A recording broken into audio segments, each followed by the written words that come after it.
نامه پولس به رومیان.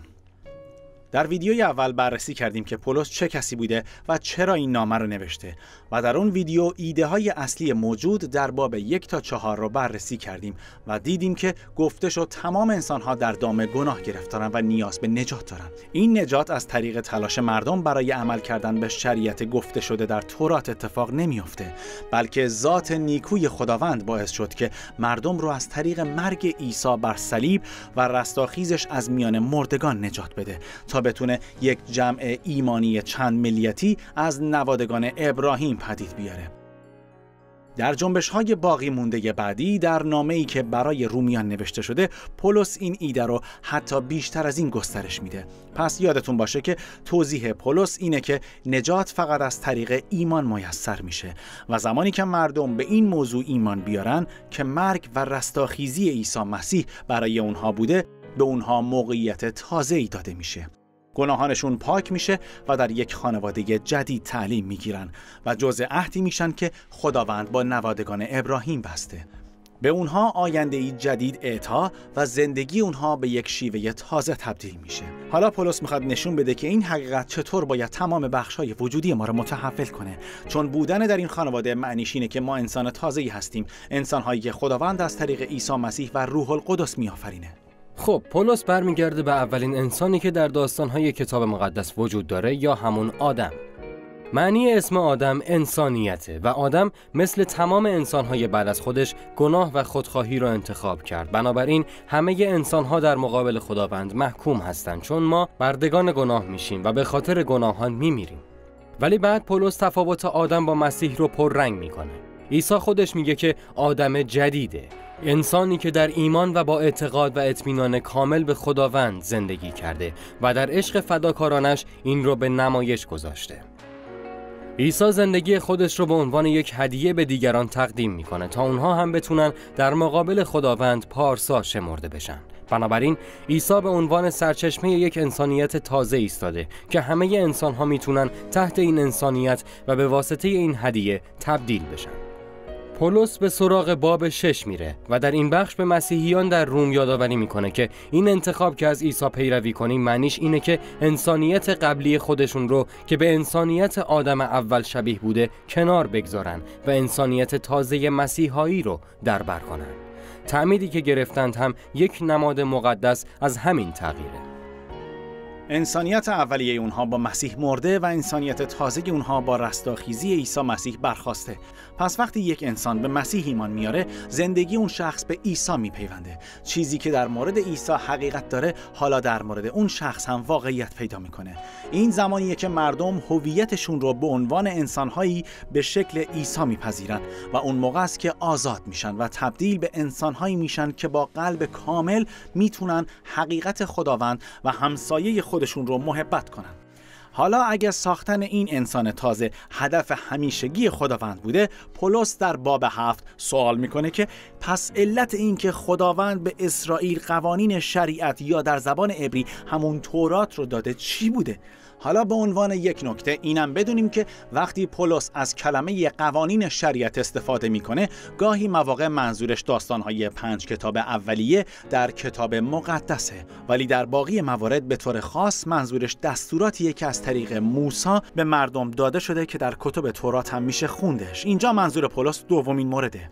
هدف اصلی دستورات خداوند چی بوده؟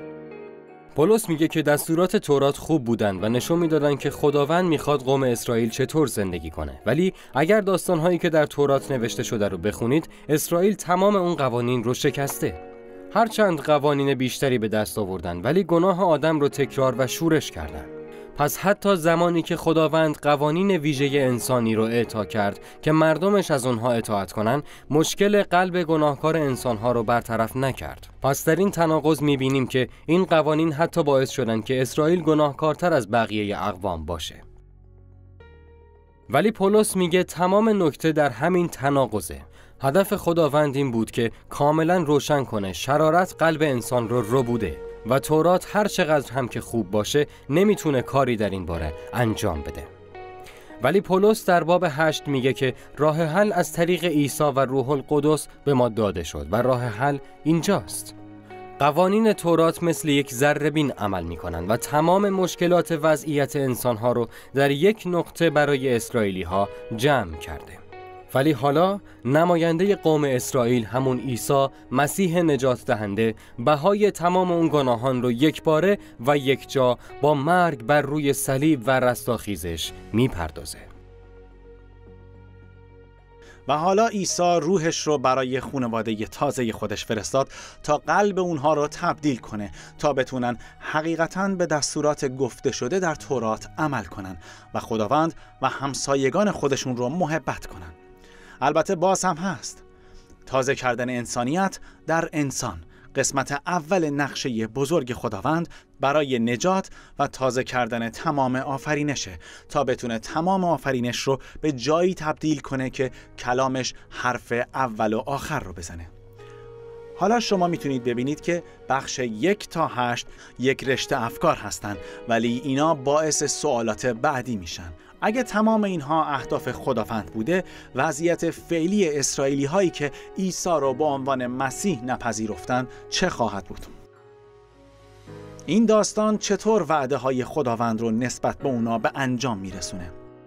پولس در باب 9 اندوه خودش رو در مورد دیگر اسرائیلی هایی که باور ندارن عیسی همون مسیح وعده داده شده بوده بیان میکنه. پولس در مورد گذشته اسرائیل در داستانی از عهد عتیق صحبت میکنه و به ما یادآور میشه که صرفاً از قوم اسرائیل بودن و صرفاً از لحاظ جسمی نواده ابراهیم بودن هرگز باعث نشده یک نفر به طور خود به خود بخشی از خانواده متحد به خداوند به حساب بیاد. پولس به ما نشون میده که چطور همیشه خداوند دسته‌ای از نوادگان ابراهیم رو انتخاب کرده تا وعده اون رو به پیش ببرن. و حالا هم این وعده خداوند به وسیله کسانی که از عیسی مسیح پیروی می‌کنند ادامه خواهد یافت. پولس به ما یادآوری میکنه که برای مدت طولانی افراد زیادی در خانواده ابراهیم و خارج از خاندان ابراهیم اراده خداوند رو رد میکردند.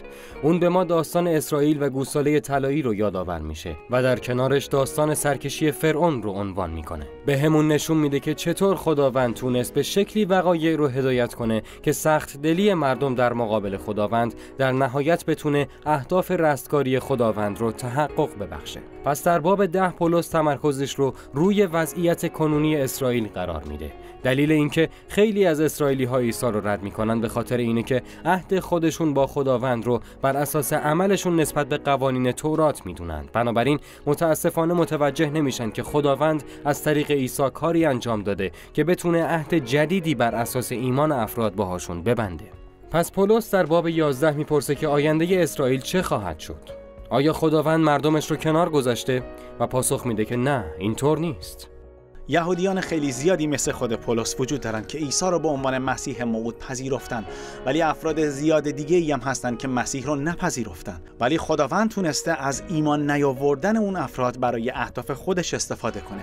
این باعث شده که مژده خبر خوش خداوند حتی سریعتر در بین مردم بیشتری در خارج از قوم اسرائیل منتشر بشه و در نتیجه خاندان ابراهیم بزرگتر و چند ملیتی تر هم بشه. پولس خانواده ی عهد جدید خداوند رو به یک درخت بزرگ زیتون تشبیه میکنه و میگه اون کسانی که مسیح رو نپذیرفتن شاخه هایی هستن که از این درخت شکسته و فرو افتادن و اقوام خارجی که عیسی مسیح رو پذیرفتن هم مثل شاخه هایی هستن که به درخت پیوند خوردن. و با این وجود پولس میگه که روزی میرسه که قوم اسرائیل مسیح رو خواهند پذیرفت. پولس هیچ اطلاعاتی در مورد چگونگی این موضوع به ما نداده. اون فقط به وعده و شخصیت خداوند اعتقاد و ایمان داره و میگه او هرگز مردم و عهد خودش رو با اسرائیل فراموش نخواهد کرد. این ما رو به قسمت آخر کتاب از باب 12 تا 16 میبره، ولی تصویر بزرگ رو از یاد نبریم.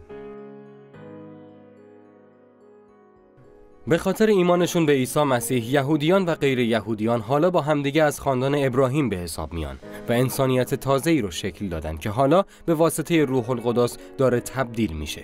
پس به این روشه که خداوند وعده‌های باستانی خودش رو عمل میکنه. بنابراین تنها عکس‌العمل منطقی برای این یهودیان و غیر یهودیان مسیحی اینه که به عنوان یک کلیسا با یکدیگر متحد بشن. در باب 12 تا 13 پولس نشون میده که این اتحاد از پایبندی به محبت و بخشیدن یکدیگر اتفاق میفته.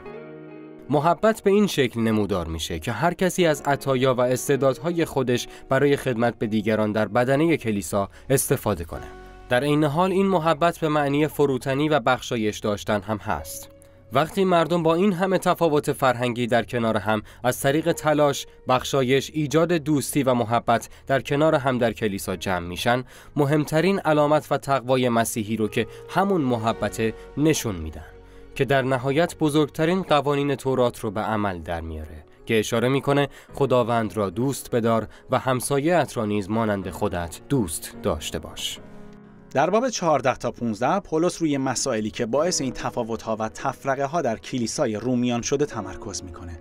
اینا مسائل و بحث‌هایی هستند در مورد آداب غذا خوردن یهودیان و احکام سبته. پولس میگه که این عمل تعیین نمیکنه که چه کسی جزء خانواده مسیح هست و چه کسی نیست. و اگه مردم در مورد مسائل مختلف فرهنگی با هم تفاوت دارن، لازمه که بتونن یاد بگیرن که چطور به تفاوت‌های فرهنگی همدیگه احترام بذارن. از این طریق که محبت خانواده عیسی مسیح رو در بر میگیره و اونها رو با هم متحد میکنه. پولس نامه را با دستور پذیرش فیبی خادمه کلیسای کنخریا به پایان میرسونه. اون کسیه که افتخار اینو داشته که این نامه رو با خودش به کلیسای روم ببره و برای اولین بار این نامه رو برای اون کلیسا بخونه. پولس در انتها با سلام کردن به تمامی افرادی که مدت زیادی اونها رو ندیده نامه رو جمع‌بندی میکنه و این پایان نامه است. حالا میتونین بهتر ببینین که چطور تمام این بخش‌های نامه به همدیگه متصل و مربوط میشن و نشون میدن که این نامه چه شاهکار فوق‌العاده‌ایه. این خلاصه نامه پولس رسول به کلیسای رومیان بود.